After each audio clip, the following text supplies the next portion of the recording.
오늘 우리에게 주신 하나님의 말씀은 신약 성경에서 봅니다. 신약 성경 316쪽 에베소서 6장 17절 말씀을 봉독합니다. 구원의 투구와 성령의 검 곧 하나님의 말씀을 가지라. 아멘. 오늘 우리는 성령님 아래 성경 위에 하나님의 말씀을 듣기를 원합니다. 오늘 여러분들이 주목하실 설교 제목은 성령의 검입니다. 성령의 검이라고 하는 말은 사도 바울이 사용한 용어입니다. 그래서 성령의 검인데 성령의 검에 대해서 사도 바울은 분명하게 하나님의 말씀의 별칭으로 사용하고 있는 것을 볼 수 있습니다. 그래서 하나님의 말씀에 대해서 사도 바울은 성령님과 밀접한 관계가 있다. 뗄래야 뗄 수 없는 관계가 있다. 하나님의 말씀과 성령의 관계에 대해서 얘기를 하고 그 다음에 성령의 운행하시고 역사하시는 그 모습 속에서 하나님의 말씀에 대하여서는 검으로 표현하고 있는 것을 여러분이 확인하시게 됩니다. 그래서 제가 오늘 이 본문을 가지고 몇 차례 하나님의 말씀을 나누게 될 것인데 오늘은 특별히 하나님의 말씀과 성령의 관계를 중심으로 성령의 검, 이 말씀을 살펴보도록 하겠습니다. 그리스도인들이 가장 흔하게 듣는 말 가운데 하나가 있습니다. 그게 뭐냐면 성경의 저자는 성령이라는 말입니다. 제가 신학생 때도 이렇게 가르치는 교수님이 계셨어요.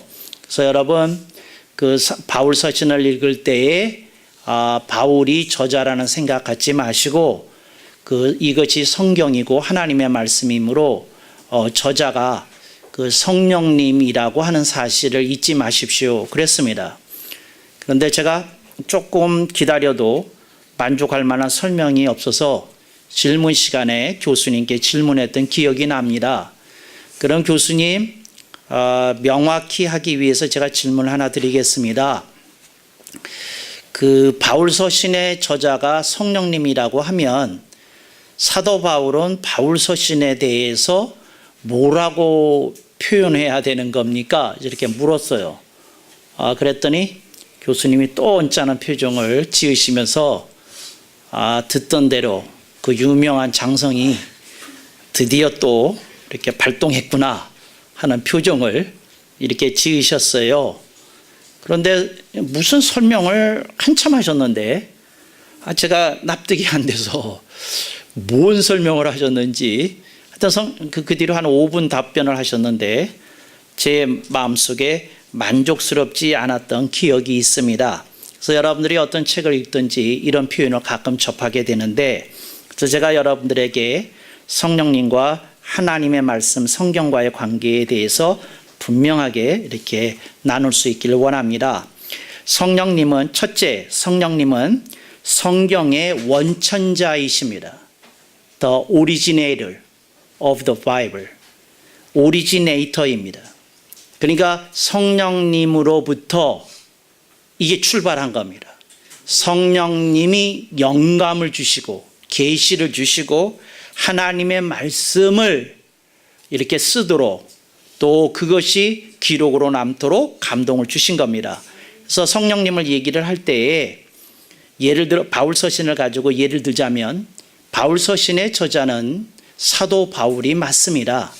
그런데 그 바울 서신에 성령님은 어떤 관계시냐? 원천자이시라는 겁니다. 그런 계시와 영감을 지혜를 성령님께서 공급하셔서 사도 바울이 바울 서신을 쓰게 된 줄로 분명히 믿습니다. 그래서 사도 바울이 저자라고 말하는 걸 우리는 이렇게 꺼리끼지 말아야 됩니다. 분명히 사도 바울이 쓴 거고 사도 바울이 저자임에 틀림이 없습니다. 왜냐하면 그 속에 사도 바울이 갖고 있는 신앙 고백이 담겨져 있고 사도 바울의 신학이 그 속에 표출되어 있기 때문에 그렇습니다. 그렇지만 성령님께서는 그러한 사도 바울을 사용하셔서 그 사람이 갖고 있는 것을 성령님이 공급하시는 계시와 영감과 지혜를 통해 바울 서신을 쓰게 하신 오리지네이터 원천자라는 걸 우리들이 기억하면 하나님의 말씀을 배우게 될 때 우리들이 분명하게 알게 되는 줄로 믿습니다. 그래서 하나님의 말씀에 대해서 성령님이 원천자라고 하는 말은 뭐냐면 이건 하나님 당신으로부터 이 말씀이 나온 것이라는 겁니다. 그래서 여러분들이 뉴스를 통해서 어떤 사실을 듣잖아요. 그런데 나중에 조사가 진행이 되니까 뉴스하고 다른 어떤 또 심층적인 얘기가 있는 것도 알게 되잖아요. 그래서 우리들이 압니다. 뉴스라고 해서 사실을 100% 전달하는 건 아니라는 걸 압니다. 그렇지만 우리들이 배우고 있는 말씀의 모든 것이 성령님에 의해서 온 것이라면 우리는 이것을 100% 순전한 하나님의 말씀임을 의심할 필요도 없고 또 우리들이 이것을 넉넉하게 받아들일 수 있는 줄로 믿습니다. 그래서 성경에 대하여 성령님은 누구시냐? 원천자이시다. 오리지네이터다. 이렇게 여러분들이 기억하시면 좋겠습니다. 두 번째, 성령님과 성경의 관계에 대해서 말씀을 드립니다. 성령님은 성경의 결집자이십니다. The compiler of the Holy Bible. 컴파일러입니다. 결집자입니다. 목사님, 결집이라는 단어가 무슨 뜻입니까? 성경은 한 권의 책으로 우리들이 손에 쥐고 있지만 사실은 한 권의 책이 아닙니다. 성경 속에 구약 39권, 신약 27권, 도합 66권으로 이루어진 전서입니다. 그래서 여러분들이 성경 이 전서가 66권이 단권의 책으로 묶여지도록 역사하신 분이 있고 그렇게 운행하신 분이 있는데 누구시냐? 성령님이시라는 겁니다. 그래서 성경의 저자는 각기 다릅니다. 모세오경은 모세가 지었습니다. 바울서신은 사도 바울이 지었습니다. 또 그 요한복음과 요한계시록과 요한 1, 2, 3서는 사도 요한이 썼습니다. 그런데 이런 모든 각권의 저자가 있음에도 불구하고 그 모든 것이 단권의 성경으로 묶여지도록 한 것을 결집이라고 하는데 그런 역사를 하신 분이 누구냐? 성령님이십니다. 그래서 성령님이 뭐냐? 성경의 결집자이십니다. 성경 66권이 온전한 하나님의 말씀으로 단권으로 묶여지도록 역사 속에서 실제적으로 주재하시고 이런 성경이 보존되고 전승되려고 하신 분이 성령님이라는 걸 우리들이 분명히 믿어야 되는 줄로 믿습니다. 그래서 우리들은 성경의 각권의 저자가 따로 있다는 사실에 대하여 우리들은 불편함 없이 편안하게 받아들일 수 있습니다. 왜냐하면 성령님께서 인정하는 한 권 한 권마다 성경 전서라고 하는 66권을 묶은 단권 속으로 들어오게 하셨다고 우리는 분명히 믿습니다. 그래서 성경을 오늘 우리들이 갖고 있는 이 번역된 성경책과 같은 성경을 이렇게 우리가 갖도록 역사하신 분이 누구냐? 성령님이십니다. 그래서 그런 성령님을 우리는 뭐라고 부르느냐? 성령님은 성경의 결집자이시다. 그러니까 여러분들이 꼭 이것을 믿으시고 가슴에 새기실 수 있을 때에 하나님의 말씀이 여러분들에게 따뜻하게 분명하게 다가서는 줄로 믿습니다. 결집이 되었다고 한다면 그것이 하나의 유기적인 관계로 조직적으로 체계를 세웠다고 하는 것을 보여주는 겁니다. 그래서 여러분들이 성경을 보게 되면 성경의 첫 번째 책 창세기에는 온 천하 만물의 우주의 창조가 그 속에 기록되어 있습니다. 그런데 성경의 마지막 책 요한계시록을 보면 그 속에 온 우주와 역사의 종말이 기록이 되고 있는 것을 볼 수 있습니다. 시작이 있고 끝매듭이 있습니다. 우리들이 그 속에서 성경이 한 권으로 이렇게 결집되신 성령님의 역사가 그 속에 있었다는 것을 넉넉하게 확인할 수 있습니다. 그래서 성경의 결집자가 성령님이시기에 성경이 이렇게 완벽한 조직적인 체계를 가지고 이렇게 묶여졌다 하는 것을 우리들이 감사히 받아야 되는 줄로 믿습니다. 그 다음에 이제 세 번째가 여러분들하고 조금 더 이제 가까이 다가서는 건데 성령님은 성경의 해석자이십니다. 근데 여기 참 미묘한 말인데 성령님이 성경의 해석자라고 하는 말은 이런 뜻입니다. 여러분들이 성경을 읽잖아요. 그리고 여러분이 큐티를 하기도 하고 말씀 노트를 가지면서 묵상을 하기도 하고 또 여러분들이 여러 가지 주석책을 보면서 성경 공부를 하기도 합니다. 그래서 여러분들이 그 모든 것을 취합해서 실제적으로 보면 여러분들이 해석하는 것처럼 여러분들이 이렇게 확인하게 될 것입니다. 그런데 성령님이 성경의 해석자라고 하는 말은 여러분 각 사람이 성경을 해석하는 행위를 하고 있다는 걸 부정하려는 뜻이 아니라 성령님이 해석하신 그 해석을 우리가 붙들 때 진정한 성경의 오리지널한 뜻을 깨달을 수 있다는 뜻입니다. 그러니까 성령님이 해석해 주는 걸 우리가 받아 먹을 수 있어야, 그걸 우리들이 깨달을 수 있어야, 그걸 우리들이 볼 수 있어야 오늘 우리들이 성경의 진정한 지평이 열려지고 성경의 원래 뜻이 복원이 되고 성령님이 말씀하시고자 하는 메시지가 클리어하게 우리에게 전달이 되는 줄로 믿습니다. 그래서 성경의 해석자가 성령님이라고 하는 말은 어떤 그리스도인이 성령님의 도움 없이, 성령님이 붙드심 없이 제대로 성경을 해석할 수 없다는 뜻입니다. 그러니까 그 사람이 해석할 수 있어요. 그런데 뭐가 안 되느냐? 제대로 해석이 안 된다, 그런 뜻입니다. 그래서 여러분들이 성경을 읽을 때마다 성경의 해석자 되시는 성령님께 성령님, 부족한 저를 붙들어 주세요. 성경을 읽을 때 성경의 지평이 열려지게 하시고 그 분명한 메시지가 깨달아질 수 있게 해주세요. 여러분들이 기도해야 되는 줄로 믿습니다. 그래서 성경의 해석자이신데 요 성령님이 성경의 해석자라는 말은 조금 다른 의미도 있습니다. 근데 그 다른 의미라는 건 무슨 뜻인고 하니 이런 겁니다. 여러분들이 성경을 읽을 때 여러분들이 읽고 이게 무슨 뜻일까 하고 묵상을 합니다. 그래서 여러분들이 어떤 말씀에 어떤 지평이 열려졌어요. 아, 이게 오묘하구나, 성경이 이러네 하고 여러분이 깨달아졌어요. 그랬을 때 여러분들이 그 깨달은 바가 성경이 가르치는 내용과 일치하는 경우라면 그때 여러분들이 겸손하실 수 있기를 바랍니다. 그건 여러분들의 수고와 노력에 의해서 깨달아진 것이 아니라 성경의 해석자 되시는 성령님께서 여러분에게 기름 부어서 성경의 지평이 열려졌다고 하는 것을 여러분들이 깨닫고 확인하고 감사드릴 수 있기를 축원합니다.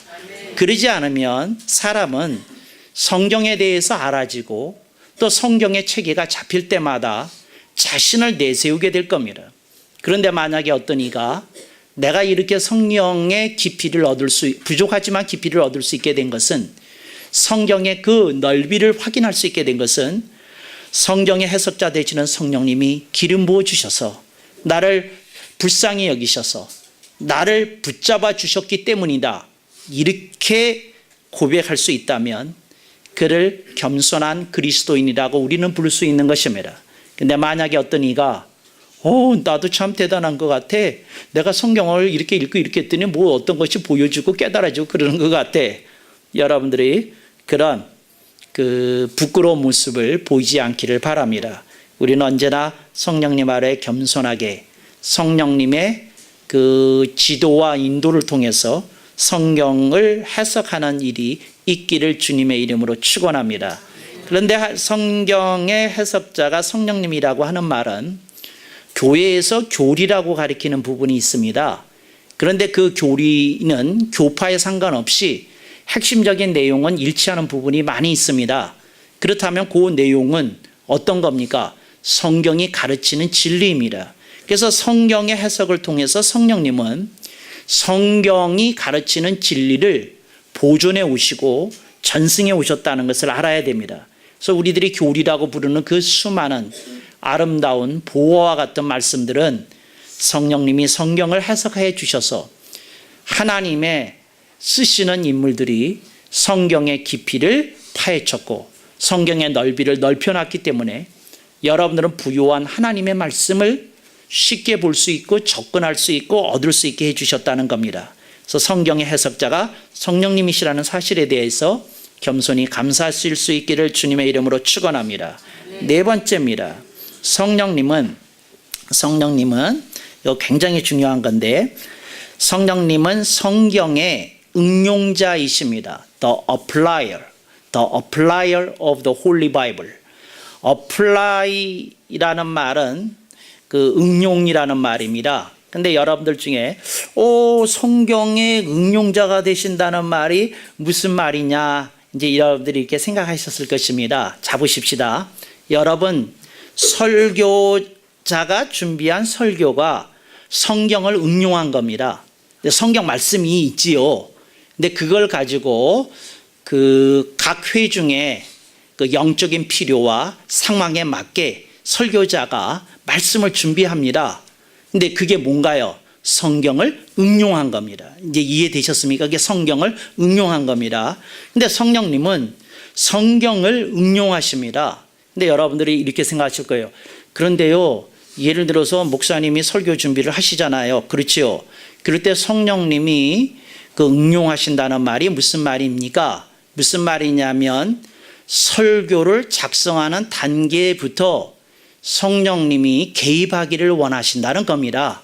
그래서 인간의 생각이 들어가지 않고 인간의 주장이나 의견이 그 속에 이렇게 물들지 않도록 성령님께서 설교 준비하는 자가 성경의 응용자 되시는 주님께 의탁하게 될 때 성령님이 성경을 올바로 먹일 수 있도록 그 말씀의 꼴을 설교자라 하여금 제대로 준비하게끔 하신다는 뜻입니다. 그래서 이게 설교자에게 적용이 된 성경의 응용입니다. 이제 여기까지 여러분이 이해하셨으리라고 믿습니다. 그런데 잠깐 조금 더 들어가 보겠습니다. 그런데 성경의 응용은 여러분이 하시는 겁니다. 근데 여러분이 어떻게 하느냐? 실제 생활이 있어요. 근데 여러분들이 어떤 유혹이 왔어요. 그랬는데 조금 갈등이 돼요. 내가 이걸 해야 돼, 말아야 돼, 뭐 이런 생각이 들었어요. 예를 들자면 회사에서 회식 자리가 있는데 이제 뭐 소맥이라고 그러나요? 뭐 어떤 게 하여튼 돌았어요. 그래서 자기 앞에도 소맥 한 잔이 쫙 하고 놓여져 있는데 요거를 마셔야 돼, 마시지 말아야 돼. 그럴 때 성령님이 말씀하시기를 네가 오늘 이 소맥 한 잔을 받으면 너는 앞으로 매번 회식 때마다 술 취해서 집에 돌아가게 될 거다. 그리고 너는 어느 사이인가 모르게 술에 인이 박힐 거다. 그래서 이제는 술을 안 마시고는 일주일을 살 수 없는 지경에 이르게 될 것이다. 주님이 말씀하시는 게 이렇게 들렸어요. 그리고 그게 자기에게 정말 깨달아졌어요. 바로 그 순간 뭐가 일어나는 겁니까? 이 사람의 현실과 상황 속에서 성령님이 성경을 응용하신 겁니다. 그러니까 무슨 말이냐면 그 새누리교회 다니는 아무개야, 내가 너에게 공포할 말씀이 있으니 무릎을 꿇고 들을지어다. 이런 일은 없었지만 그 순간에 소맥 한 잔이 식탁 위에 놓여지는 바로 그 순간에 자기가 어떤 분별이 생기고 그 하나님의 말씀대로 사는 사람에게 따르는 고민 속에 성령님의 붙드심을 알고 자기가 지혜롭게 대처했다고 한다면 그게 뭐냐? 그게 성경의 응용입니다. 어느 때 엄마가 화가 엄청 났어요. 애가 엄마 말을 그냥 5번 얘기했는데도 안 들어요. 그래서 엄마가 확 하고 야마가 돌았어요. 저는 야마가 뭔지 모르지만 그런 게 도는 게 있다고 그래요. 그래서 야마가 확 돌았는데, 그래서 엄마가 소리를 버럭 지르려고 이제 애 이름을 조금 액센트를 넣어서 누구야? 하고 이렇게 이제 이름을 불렀습니다. 애가 쫄았어요. 드디어 엄마가 5번의 경고를 무시한 나에게 대화산 폭발이 있겠구나 짐작하고 있는데, 바로 그 순간에 성령님이 엄마에게 말씀하셨어요. 살살해라. 조금 템포를 늦춰라. 심호흡해라. 그렇게 들렸어요. 그러니까 무슨 성경 구절이 깨달아진 건 아니에요. 어떤 성경 말씀이 특별히 이렇게 기억난 건 아니에요. 뭐가 일어난 겁니까? 성경의 응용이 일어나는 겁니다. 이게 성경의 응용입니다. 성경의 응용이 일어났습니다. 그래서 엄마가 그 템포를 줄이고 하는 말이, 그래, 뭐가 힘드냐? 엄마가 나오는 말이, 네가 뭐가 힘들고 짜증나는 일이 있으니까 엄마 말 안 듣겠지. 뭐가 힘드냐? 그 얘기부터 좀 듣자 하고 엄마가 나가니까 애가 꼬리를 올렸겠습니까? 내렸겠습니까? 꼬리 내렸습니다. 무슨 역사가 있었던 것이죠? 성경의 응용이 성령님에 의하여 있었던 것입니다. 그래서 이게 성령님은 성경의 응용자다, 이렇게 말씀하는 겁니다. 그랬더니 어떤 이가 자꾸 이러는 거예요. 목사님, 저는요 응이라는 말이 조금 거슬러요, 이런 사람이 있어요. 그래서 그 사람이 말을 하기를, 저쪽 뒤에 한 4-5분이 계시는데 뭐라고 그러느냐면, 적용이라는 말을 쓰면 안 되나요? 이런 분들이 있어요. 적용과 응용은 한국어에서 의미가 좀 다릅니다. 이 경우는 응용이 맞는 말입니다. 응용은 뭐냐면 현실과 상황에 응하여 사용되는 말씀이다, 그 뜻입니다. 그러니까 응용이 맞겠습니까? 적용이 맞겠습니까? 응용이 맞는 것입니다. 근데 적용은 조금 다른 뜻입니다. 적용은 이런 겁니다. 어떤 분이 하나님의 말씀을 듣는데 너무 좋은 거예요. 너무 좋은 거예요. 그래서 그 말씀을 암송하면서 내가 앞으로 이 말씀을 좌우명처럼 내가 가슴에 품고 살리라. 그리고 그 말씀 기억한 하나님의 말씀에 의하여 어떤 분별이 일어나고 그것이 지침적으로 작용이 됐다면 그건 적용입니다. 이해되셨습니까? 그러니까 여러분들이 오늘 지금 요 말씀은 뭐라고요? 성령님은 성경의 응자이시다. 그게 뭐냐면, 만약에 성령님이 성경을 적용하시기만 한다면 여러분은 참 어려운 상황에 처하십니다. 왜냐하면 적용을 시키려면 여러분들이 기억나는 성구가 있어야 됩니다. 그런데 이거 기억력이 떨어지는 분들, 말씀 듣고 그때는 좋다고 아멘을 속으로 10번은 했지만 저 문만 벗어나면 기억 별로 안 나는 분들, 이거 생활 속에서 어려움을 겪게 될 겁니다. 하나님이 성령님을 통해서 우리에게 응용하시니 얼마나 좋습니까? 그래서 그 응용을 통해서 우리는 구체적인 말씀 기억나는 건 없지만 그 속에서 분별도 되고 우리들이 조금 인내도 하게 되고 다시 한번 용기를 갖기도 하고 다시 한번 기다릴 수도 있게 된다는 것입니다. 그래서 성령님은 무엇이시다? 성령님은 성경의 응용자이시다. 이걸 여러분들이 꼭 기억하실 수 있기를 바랍니다. 그래서 여러분들에게 성경과의 관계 속에서 중요한 게 2가지입니다. 하나는 해석입니다.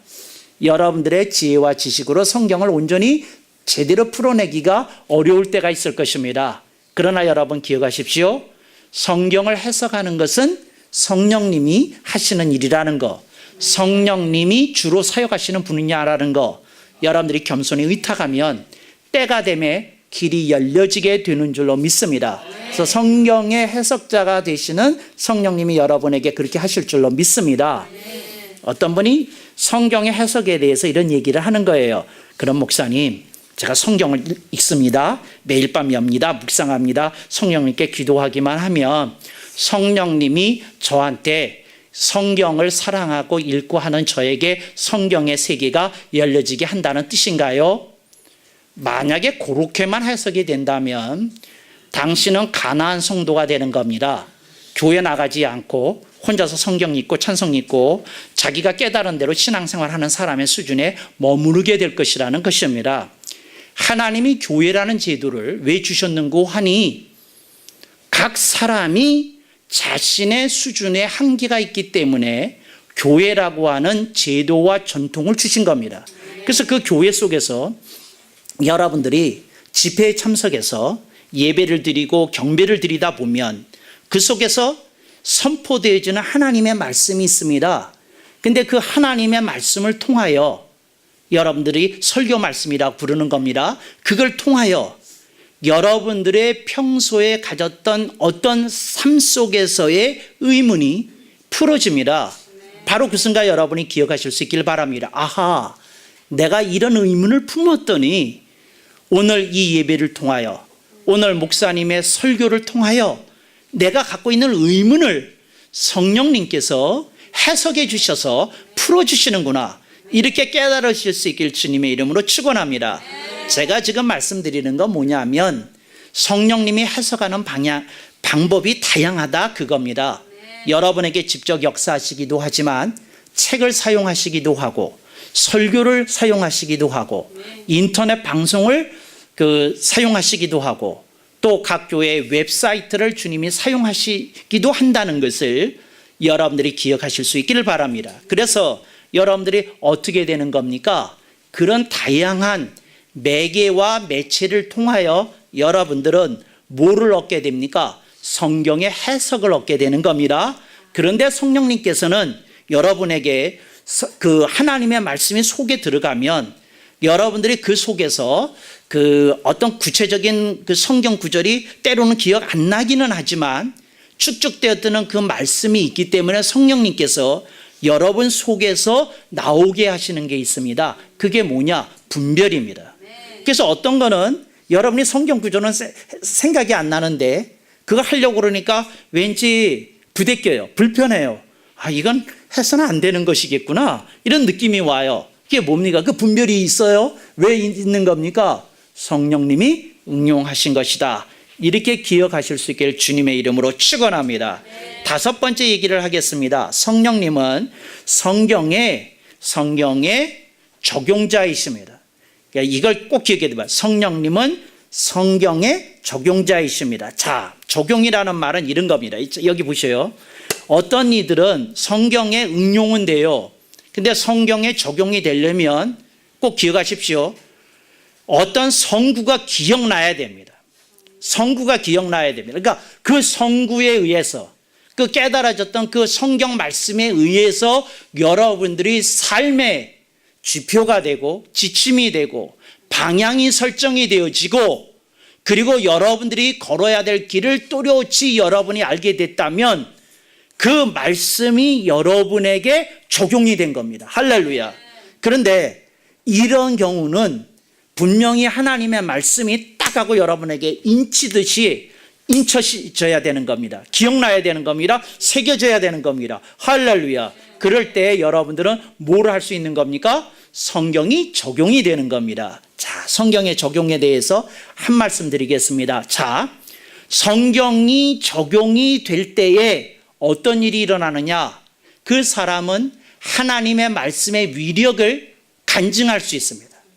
아, 내가 이 말씀을 받았는데, 내가 이 말씀을 붙들고 삶 속에서 이렇게 살았더니 하나님께서 부족한데, 내가 연약한데 하나님이 예비하신 그 길 열림이 일어나고 열매 맺음이 일어나고 기적이 일어나더라, 이 얘기할 수 있게 되는 겁니다.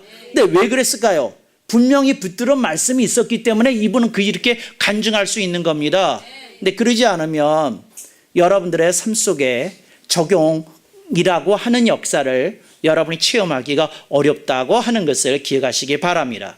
그래서 상당수 그리스도인들이 하나님의 말씀을 들을 때에 하나님의 말씀을 또렷하게 그걸 좀 기억하면 적용이 될 터인데, 그러지 못하고 뭐 하느냐? 이렇게 안개처럼 말씀을 이렇게 받아들여요.